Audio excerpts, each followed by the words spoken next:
Okay, Reverend Diane, you're live. Well, hello, everybody, and welcome back to Take a Stand. You are listening to the new WCEG network on WCEGtalkradio.org.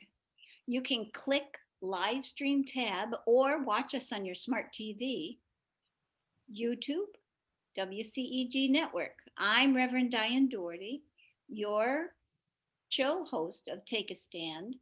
And for the next hour, you will be listening to Tanya and the Dardens when they arrive. We're going to be talking about justice. WCEG is the Worldwide Community Empowerment Group, and we are here to listen to people who are speaking life into the community. You can like us on Facebook, follow us on Twitter, and on Instagram at WCEG_talk_radio and at WCEG Network. Last but not least, we have a disclaimer. The topics and opinions are those of the show host and the guests. They are not of WCEG Network. And thank you so much for your continued support.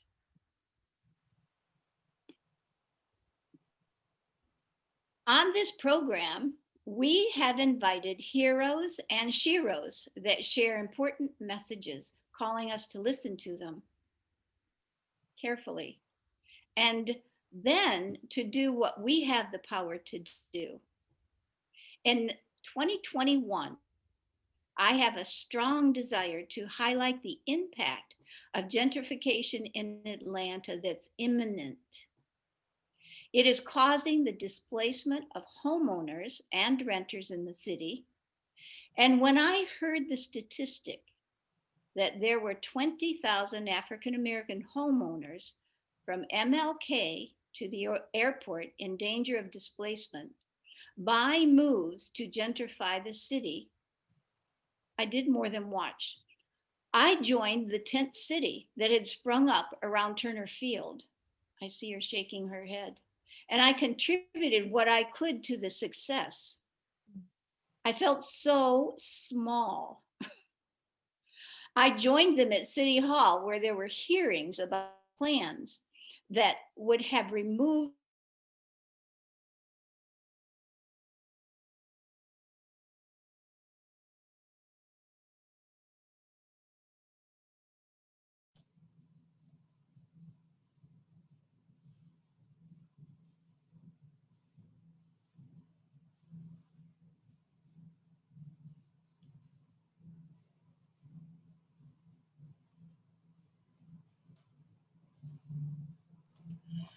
Miss Tanya, Yeah. did Reverend Diane freeze up? She did. I wasn't Yeah, sure if it was me or if it was her. agreed. She's back. She's back.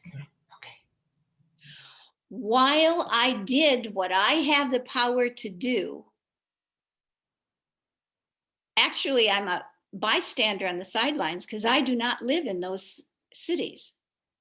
Today, we're going to hear from real voices, strategists, and forces to be reckoned with that have pushed back at the ill-formed plan that's at the heart of another controversy, the taking of property in Peoplestown for the purpose of building, are you ready for this? A park and a pond. You'll hear firsthand from these key figures that organized themselves and blocked what could have been the takeover of valuable property, causing additional displacement of a well-defined, tight-knit community. And their stance shut the plan down and sent the engineers back to the drawing board, at least for the time being. So I'd like to welcome Tanya Washington. Tanya is a lawyer at Georgia State University and is also an advocate for the Housing Justice League, and the Dardens, long-term residents of Peoplestown. Are they here yet? You're on mute, Tanya. Mrs. Darden just asked me if I could text her the link. And so I'm going to do that now if I can. I actually, is it possible, Diane, for you to text it? I don't get text in the building that I'm in. It's hard for me to send things. Can you tell her I just sent it to her on email, or maybe she can't get it on email? I don't think she can get it on email. All right, I'll do that. Okay. But anyway, let's hear from you in the meantime. Yes. Well, it's interesting that you started, first I wanted to say thank you. Diane and I met planting flags to commemorate and memorialize those who have lost their lives to COVID in the state of Georgia. It was heartbreaking and backbreaking work, putting little white flags in the ground, but each of those flags represents a person's life and a person who's now missing from a family and a community in Georgia. And she asked me to be on the show, and she shared with me, her commitment to addressing the gentrification that is taking place in Atlanta and across the nation. And so I'm really happy to be here to talk about our story and how it fits in the larger tapestry of displacement realities that are plaguing far too many Georgians and Atlantans in particular. And it's interesting, Diane, that you started with with Tent City because the fight in Peoplestown actually also was part of the protest at the stadium. What used to be Turner Field, where the Braves played, was sold to Georgia State University. And unfortunately, the city did not include a community benefits agreement in the request for proposals as our community had requested. So it was sold without any requirements to address any of the needs of the surrounding stadium communities. And the idea of the Tent City protest was born. We borrowed it from Dr. King, who was actually, preparing to occupy parts of DC with his followers at the time of his untimely death, but to make a physical demonstration of what displacement does to vulnerable people and communities. And I think the Tent City lasted 62 days. Lots of elected officials visited that space, and the organizers and participants got them on the record about what they were going to do to address this. And I really do believe one of the reasons that housing became a central issue in the last mayoral and city council elections was because of the work of Housing Justice League and advocates, and the presence of Tent City as a visceral reminder of what plagues the city in terms of gentrification. And so I live down the street from where Tent City took place. The Dardens, Mrs. Darden, who hopefully will be joining us soon, was a regular visitor at Tent City.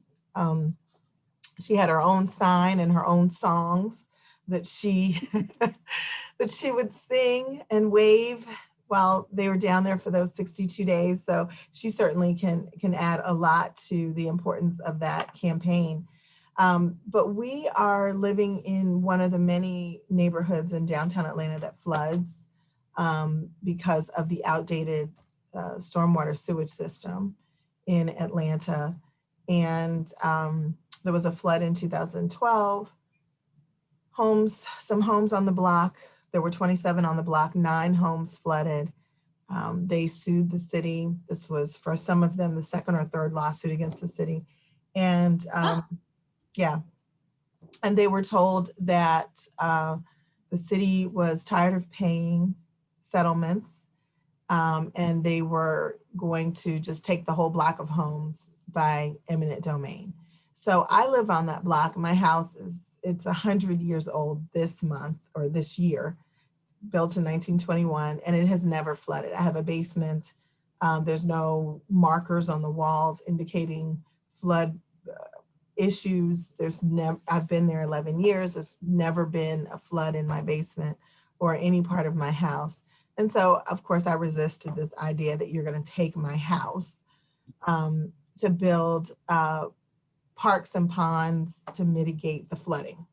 But it was also a vanity project. It was going to be waterfalls and Japanese walking trails and all of these gardens. And it was described to us as an amenity for which we should be grateful. But it's hard to be grateful when you're looking at the design and you see that the waterfall is where your house is. And so that was in 2014. And we started resisting. We made it clear that we did not want to leave. We made it clear that we didn't believe that the city needed this property for the purposes that they were saying they needed it for. I happen to be a law professor, and so upon researching eminent domain, it was clear to me that the linchpin consideration is necessity. Eminent domain allows entities like the City of Atlanta to take property for public purposes if it's necessary. And in this context, necessity was defined in terms of engineering. Like, do you have engineering data to show that you need this property to address this flooding? And so we were very concerned that the city was not being honest. Some information surfaced that the city had hired outside consultants to do an engineering analysis of what would address the flooding. And the information that came back was recommending that the city put parks and ponds around the stadium. Now, this was before the stadium was sold, because the stadium and the stadium parking lots were responsible for a lot of the flooding. That's where the flooding originated. And so these engineers were saying, you should put the park and pond where the flooding originates, and that way you'll save not only flooding in Peoplestown, but in other areas that are downstream from the stadium.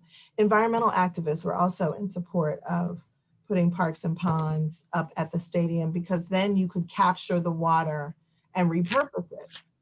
The water on the storm pipes on our block are combined stormwater sewage pipes. The pipe is large enough for you to drive an 18-wheeler through, and you can't repurpose water that has sewage in it. You can repurpose water that is, free and clear of any sewage debris, et cetera.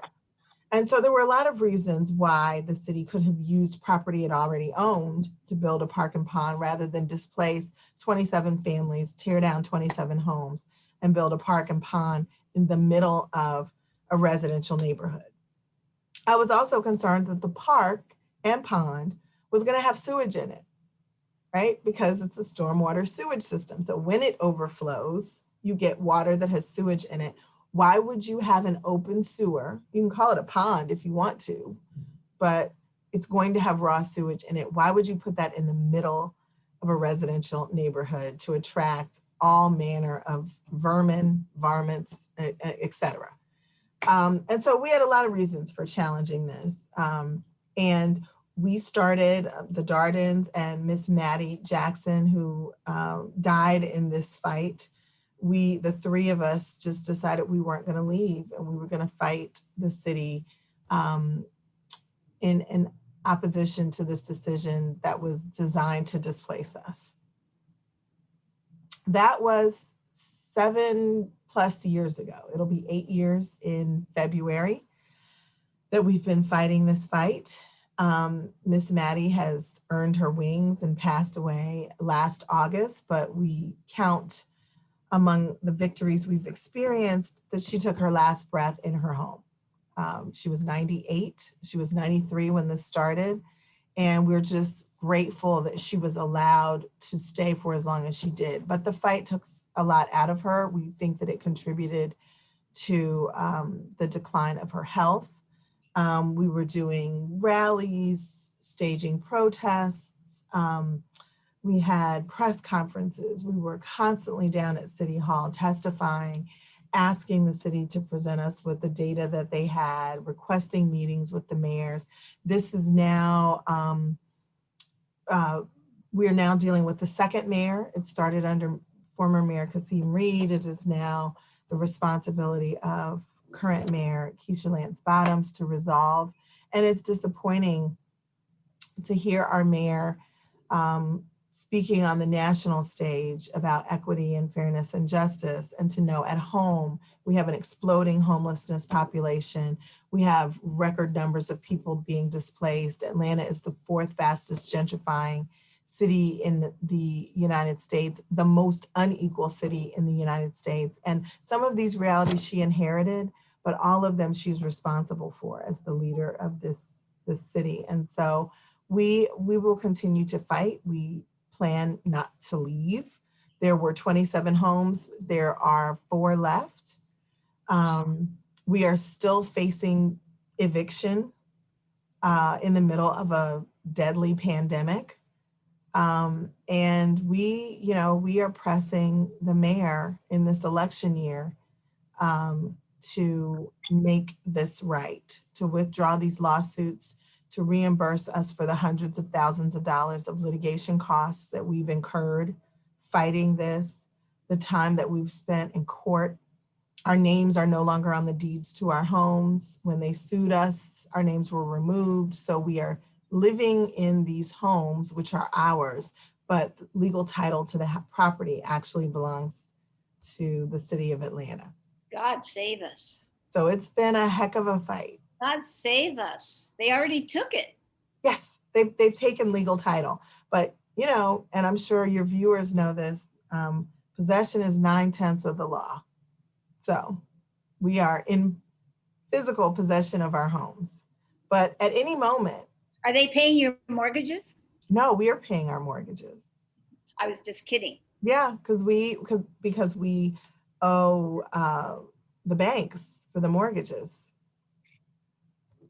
Yeah. Well, I was unable to send the Mrs. Darden the link, but I have her on the phone. Oh, great. Are you there, Mrs. Darden? Yes, I am. Can you hear her? Yes, I can hear you. Can you hear me? Yes, we can hear. I can hear you. Hi, Y'all- Mrs. Darden. Great. Hi, Miss Tanya. Well, we're sorry for the technological difficulties, but Tanya has given us a broad understanding of how all of this evolved. But could you talk a little bit about what you have seen and how this has impacted you in terms of 4 people on the street? Good Lord. And one thing, Ms. Darden, that I didn't talk about that I would love to hear you talk about is what we discovered in the fight, in the litigation, the document that we discovered that confirmed our suspicions. Yes. All of this could have been resolved a long time ago. And the reason I say that is because during our trial, the city engineers, the lawyers, withheld documents from us, from our lawyers, which after the trial and the judge ruled in favor of the city taking our homes, they turned over documents to our engineers, assuming that they would not go through all the documents because it was thousands of documents. But they did. And in the discovery, they found emails dating back to 2013 from the project manager asking for the modeling, which is what I call blueprint to put a park in a pond. They say to stop the flooding. Even the judge asked them, "Do you have it?" And they hesitated and said yes, but they never produced it. And in those documents, we found evidence that there was no need to put a park in the pond. If they was going to put a park in the pond, they would have produced the modeling. So our engineers, when Mayor Bottoms became mayor, we asked to meet with her. And during our meeting with Mayor Bottoms, our engineer came with us. And he explained to her there's no need to take the Dardens home. And he said because the city pipes run under their home. And if you were going to put a park in the pond there, you have enough green space to put the park in the pond and leave the remaining houses on the block. She asked him, do you have a plan? And he said, I don't have one with me, but I can get one for you. So we're under the impression that she's going to meet with us again to see the plan that our engineer drew up, showing to her that if they're going to do what they say they're going to do, here's a plan. Because their engineers never produced the one that was supposed to be the original one. So in September, we went down to City Hall to ask Mayor Bottoms, because she never returned our emails. She never set up another appointment to meet with us. And as Ms. Tanya and I was leaving out, two of the city council people came to us and said that they would like to do a resolution on our behalf. And the resolution that they drew up for us was asking the city lawyers and engineers to drop the lawsuits against Ms. Tanya Washington, Robert and Bertha Darden, and Mr. Aguirre, because it's on other homes that's left that's in the fight. And the resolution was accepted. The legislation went to the Utilities Committee. And when the Utilities Committee met for the first time for our resolution to be heard and discussed, our engineer brought the plan for the mayor, the lawyer, the city council, whomever, to look at it and see that if you're going to put a park in the pond there, here's a plan. You had 23, but you didn't use any of them. So now, our engineer explained during his public speaking and gave it to the Utilities Committee. Instead of them discussing ours like they did everybody else's legislation, they discussed our legislation in-house. And when they came back out, they decided to hold our legislation was held over in their committee. Now, this is September of last year. Every week they had a meeting. We went back every week. If it wasn't me, it was and Miss Tanya, it was one of us. Every week from September to December. Do you not know that they did not discuss our legislation so that we could, voice our opinion and they could ask questions about the plan? They waited till the end of the year, which was December. The last meeting full council was going to have. And as the president of city council, Felicia Moore, came out and she stated that if there are any legislations held in any committee, that it would die in the committee. Oh. I said, die in the committee?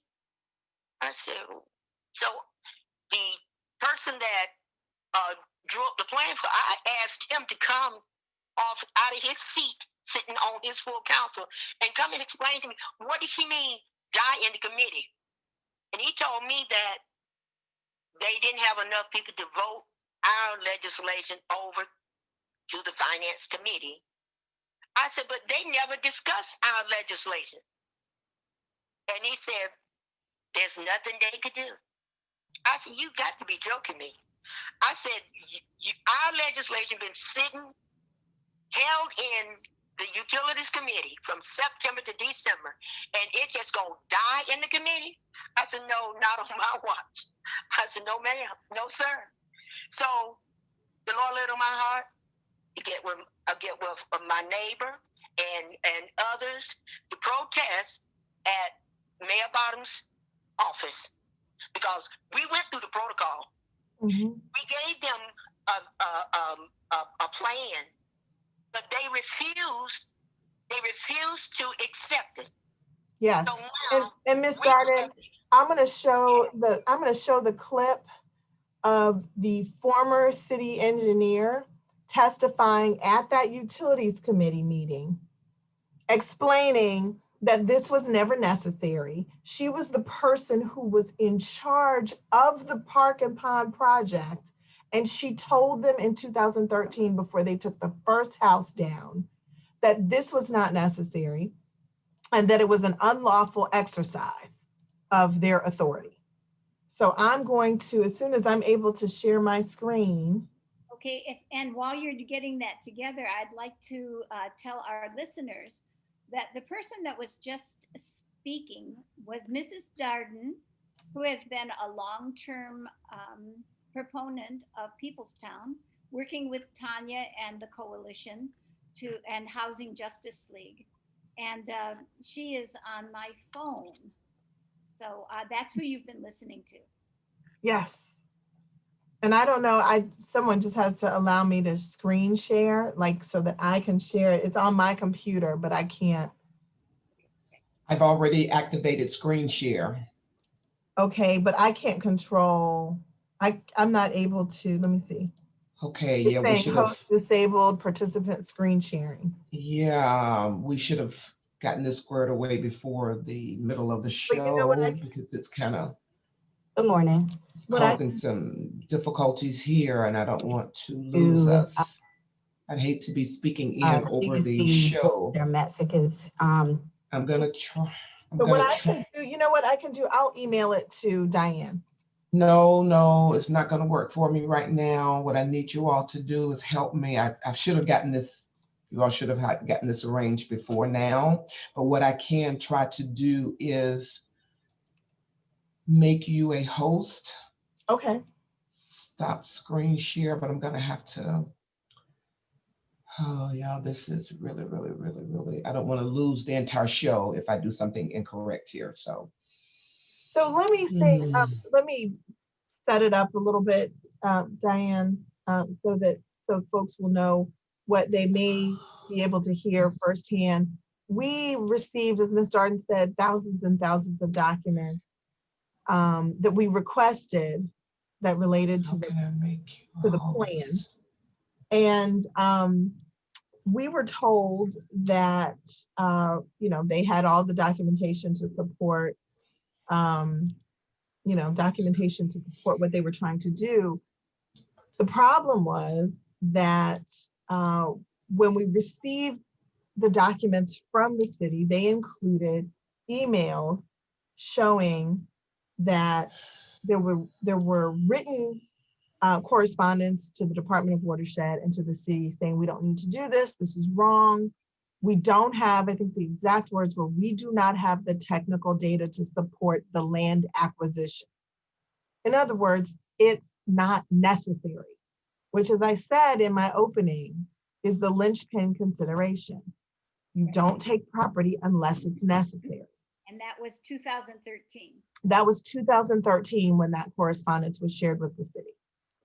And then, they moved ahead with a plan that displaced 23 of our neighbors. And that has been incredibly disruptive. They wouldn't tell us when they were going to take a house down. We would just wake up in the morning to the sound of bulldozers crashing into houses, or we would just come home and there'd be one less house there than was on the block when we left that morning for work. It was, it was depressing. It was traumatizing. It's just been a very, very difficult situation. What has made it easier to deal with is that we're not fighting alone. Good morning. Community working together has enabled us to,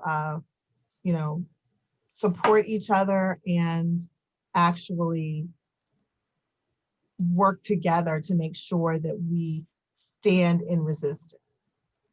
So can you see the city's utility committee? You see that screen? So I'm going to play this. Tell me if you can hear it. CUC Board Chair Matsikis, to the board chair members, including my city council member that in her absence.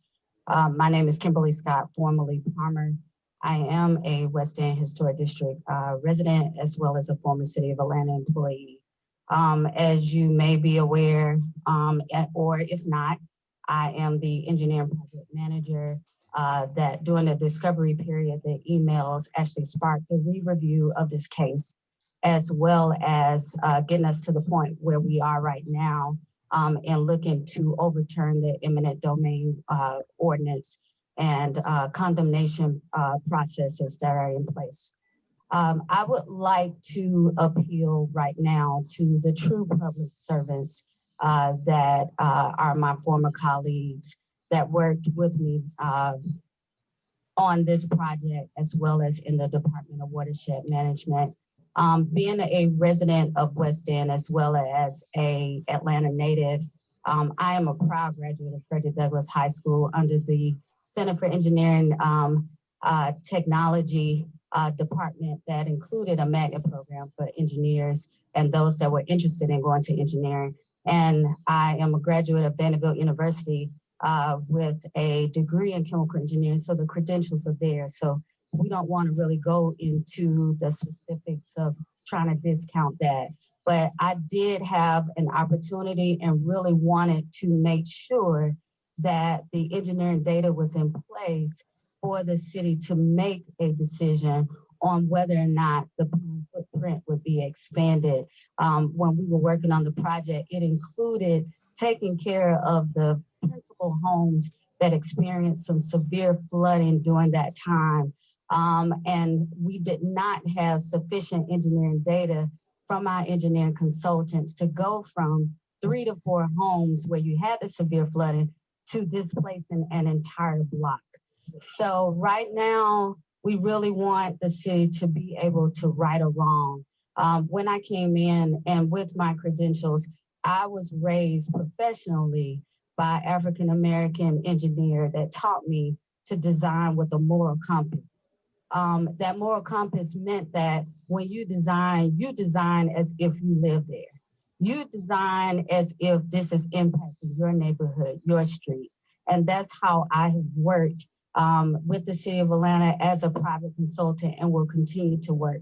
And I'm appealing once again to my colleagues that somebody, said to me, thank you, Kim, for doing the right thing when no one was looking. I know a lot of people talk about corruption in the City of Atlanta, but there's some great work that's being done by some engineers and geologists and people of technical backgrounds, people with non-technical backgrounds that's doing some really good work. And I think you need to be applauded for your work, but I also think that this is an opportunity in a culture where it can be very political. Engineering work can be very political, as well as where you are told not to put things in writing. This is a time for you to right or wrong. This is a time for you to look at this and say, at that time, we did not have sufficient data to move forward with condemnation legislation that would displace an entire block. This is the time for you to reconsider the engineering data that has been provided right now and look at a redesign that will keep these residents in their homes, as well as, and I would like to add, to not undermine the structural integrity of their homes.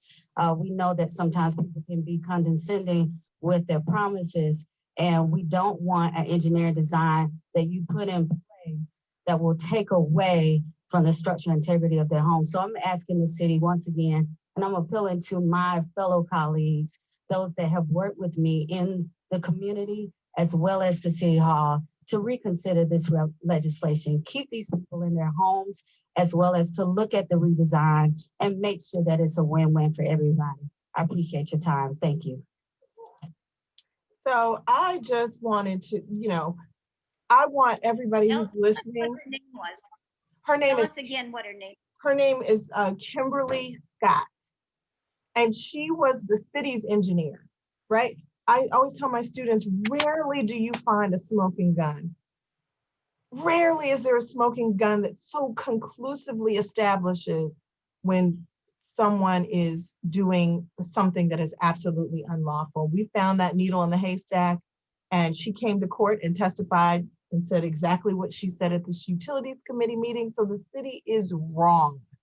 And one thing that we were able to do in fighting was stay in the fight long enough for this information to be revealed.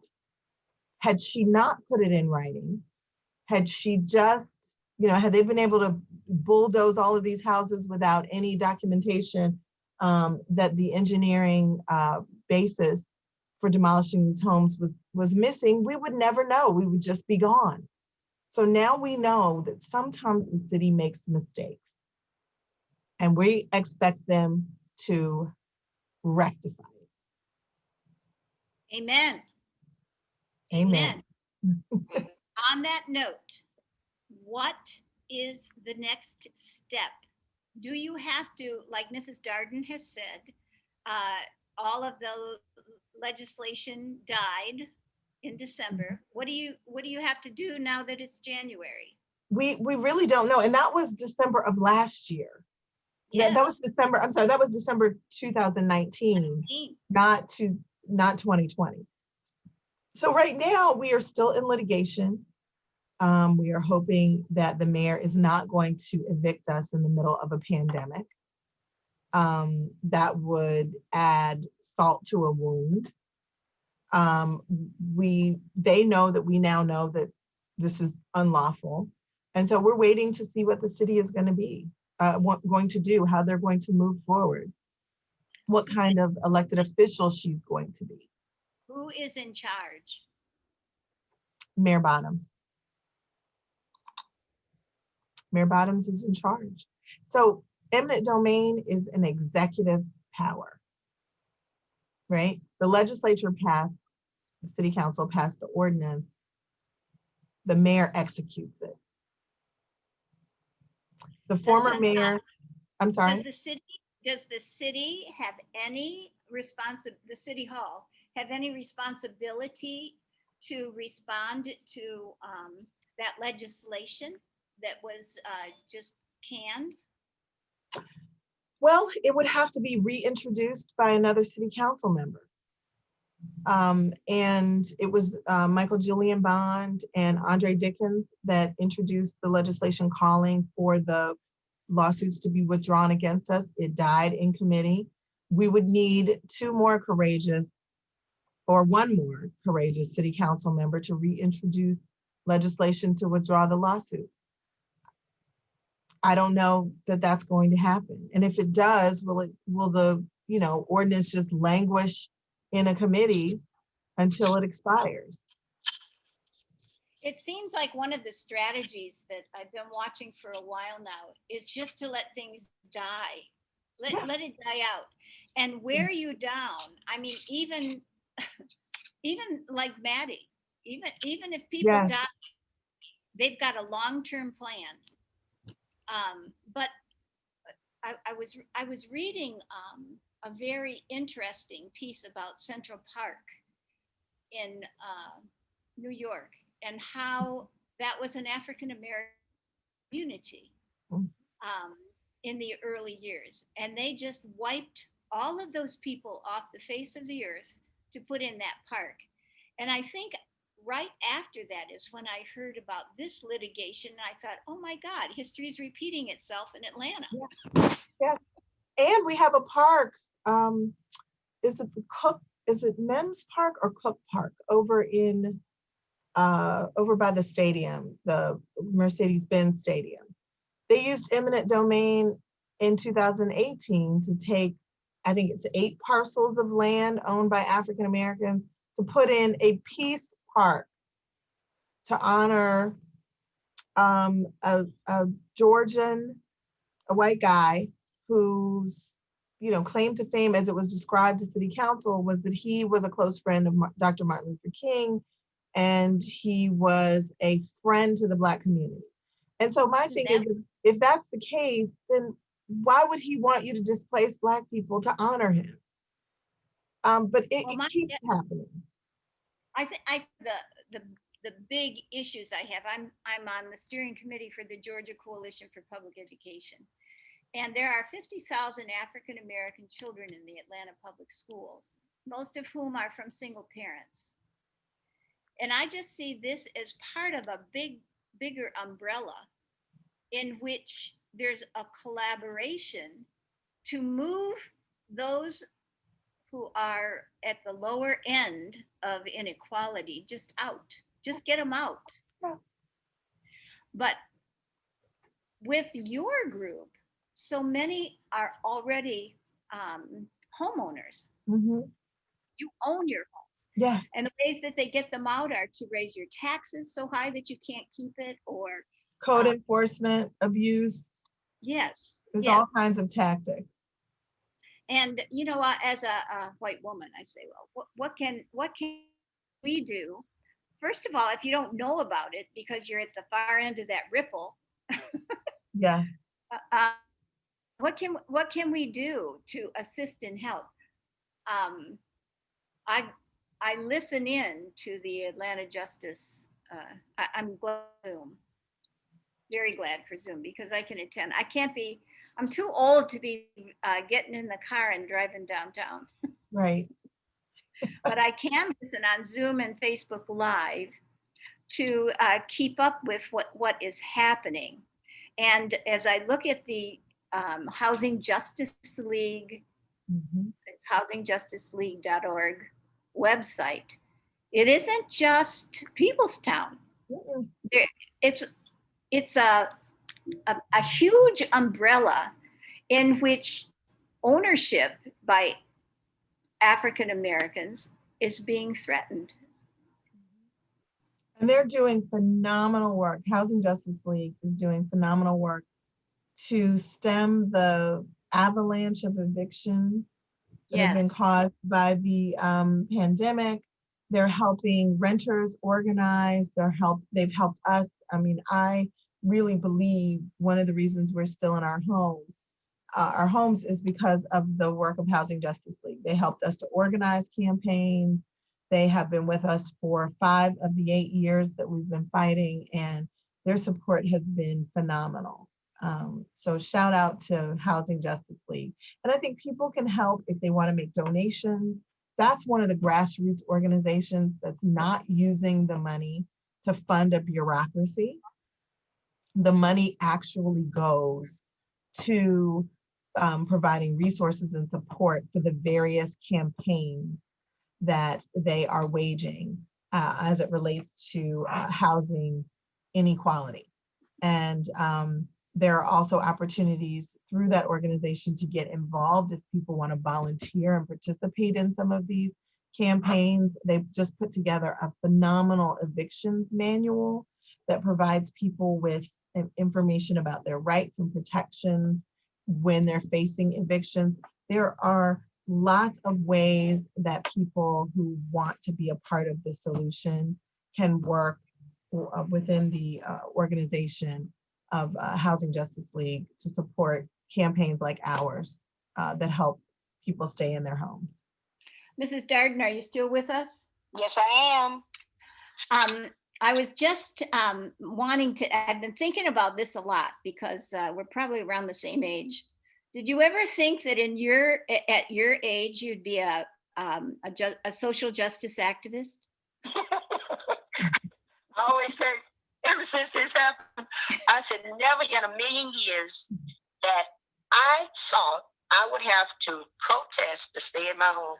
Never in a million years. I said, I've seen it growing up, but I never had to participate in it. And now I see what Martin Luther King and all the others, amen, was fighting for what's right. Right.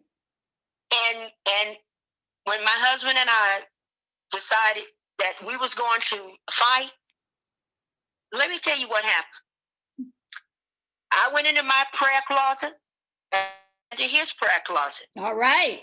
And when we came out and we were just talking, and he said, honey, The Lord laid on my heart to stand. I said, say that again. He said, the Lord laid on my heart to stand.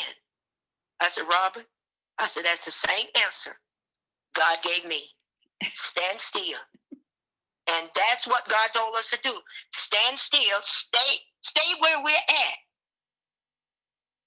Where God planted us, this is where he wanted us to stay. Because what the city did was wrong. And this is not the first time. The city of Atlanta have been displacing, gentrifying communities for decades. But this time, the Lord said for us to stand, because it's time for the city to do the right thing and stop displacing families. And I hate to say Black families, because the majority of the families that were displaced was Black. That's right. And in the other communities that I've seen and heard testimony from families that for decades their families were displaced from one community to another community, and the home was just taken because you didn't have the money to fight, to go to court with a lawyer. But the Lord told us to stand still, because what they did was wrong, and the truth need to come out.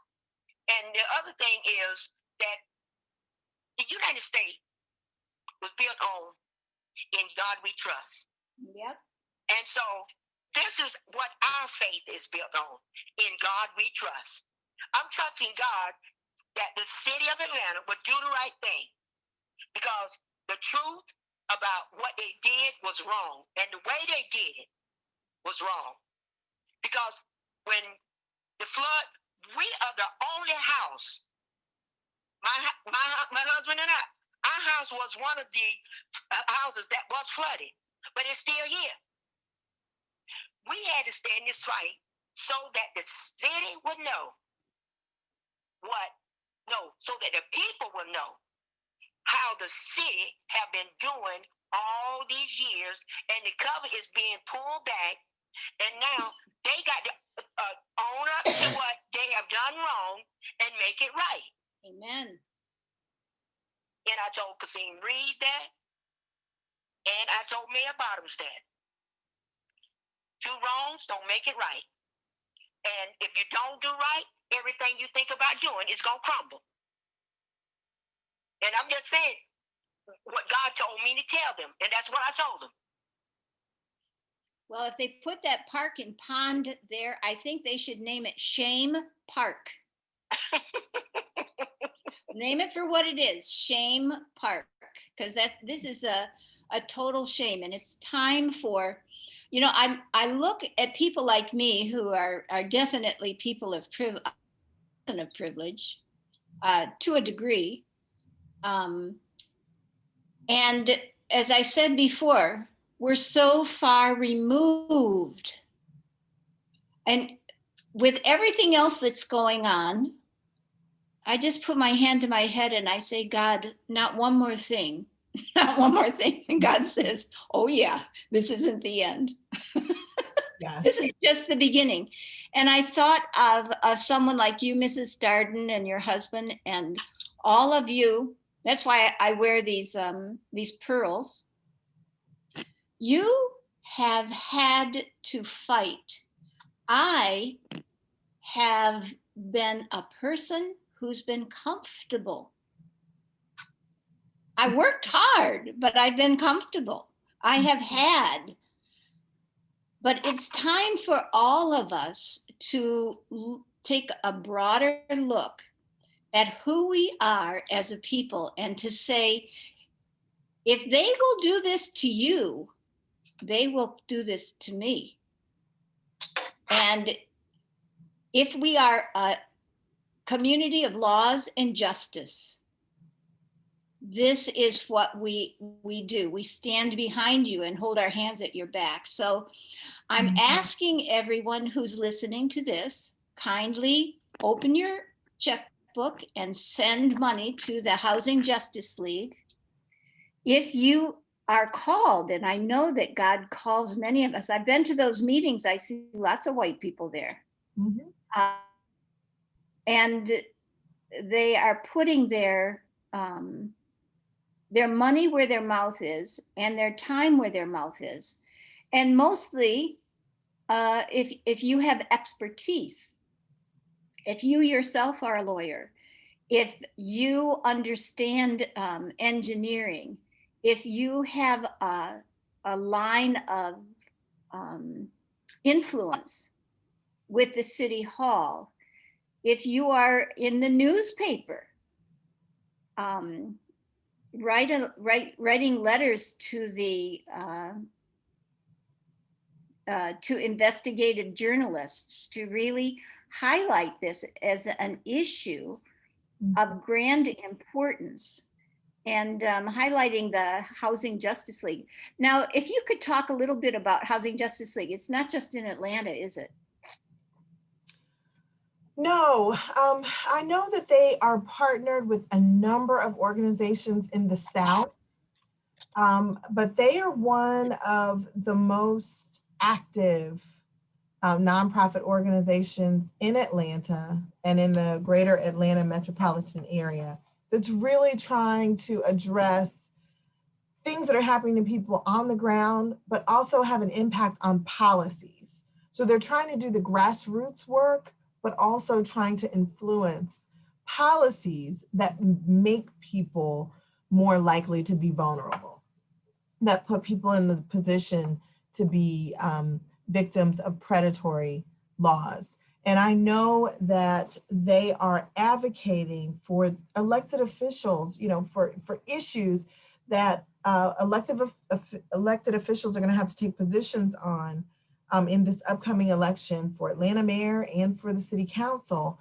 around making sure we have more affordable housing that's truly affordable. Exactly. At 0 to 30% AMI, so that people who work minimum wage jobs in Atlanta can live in Atlanta and don't have to live way south or way north of the city because they can't afford a $1,700 one-bedroom apartment in the city. We are, and I'm glad you said what you said, Diane. Housing Justice League is not just helping Black people. There is a tsunami of displacement that is affecting Atlanta. You have young white professionals, young white graduate students and undergraduate students who cannot afford to live in the city of Atlanta. So it started with the folks at the very bottom, but it's affecting all of us. And if we're going to make sure that the city remains the citadel for civil rights that it claims to be, or that it asserts as its civic identity, we've got to make sure people can afford to live here and not just the super, super wealthy. Perfect. And transportation's an issue too, because if you can't live in the city and you don't have transportation, then you have no access to the employment opportunities. So I know this has been a wonderful conversation. I can't thank you enough, especially Mrs. Darden. We found a way. Yes. Thank you for allowing us to be on your line. I'm going to put a pic when the Facebook Live is posted. But I am very appreciative of all of you participating today. This is very informative. And again, I will archive it. I saw that Sports Illustrated is giving. Oh.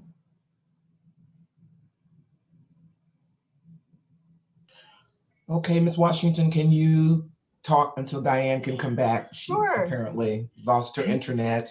Sure. Yeah, so we know that we're about to have a critical election in November. Folks are going to start running for office, and we need to make sure that we're electing elected officials that are going to act in the best interest of the voters, the people who live, work, and play in Atlanta of all races, of all socioeconomic backgrounds. We need to make sure that these elected officials have a concrete plan for what they plan to do to make sure that we're no longer topping the list of accelerated gentrification across the nation or economic inequality. We need to be at the top of the list that reflect that we are a community and a city that really is not just too busy to hate, but also too busy to displace vulnerable residents. All of us make Atlanta what it is, and I hope that we're going to elect officials that actually value and protect our legacy residents and our legacy communities. So that is my prayer for the upcoming election.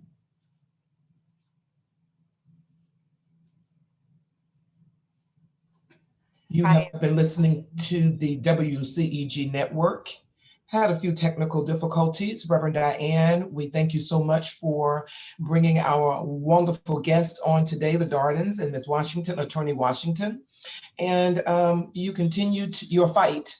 We appreciate everything that Reverend Diane does for the community, no matter what race, creed, or color. And she's just a gem for WCEG. And it was a pleasure meeting you today, Ms. Washington. Thank you so much. You as well. Thank you. Thank you. Thank you. And we'll definitely be back in touch because I have some more interesting conversation I want to have with you as well. Wonderful. I look forward to it. Thank you so much. You've been listening to the WCEG Network, your worldwide community empowerment group. You can like us on Facebook, follow us on Twitter and Instagram. You will be able to catch the show live, the live stream on YouTube as soon as the show is over. But thank you so much and have a wonderful day. Bye. God bless. Bye-bye.